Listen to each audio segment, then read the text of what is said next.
To install the microphone, just press it through the hole in the back. You can plug the connector right directly here in the back of the radio. There's only one spot it'll fit in. And that completes it. You can just place the microphone assembly just on the left hand side there, and go ahead and place the lid that covers the radio over the top of it, like so, and clamp it down the back.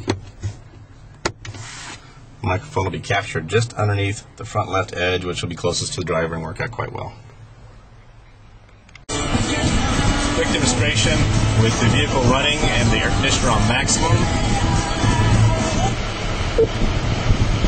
Previous station. Previous station. And of course you can use this for your Uconnect. Uconnect. Uconnect setup. Select one of the following: phone pairing, confirmation prompts, select phone, emergency, or towing assistance. Cancel. This concludes this demonstration.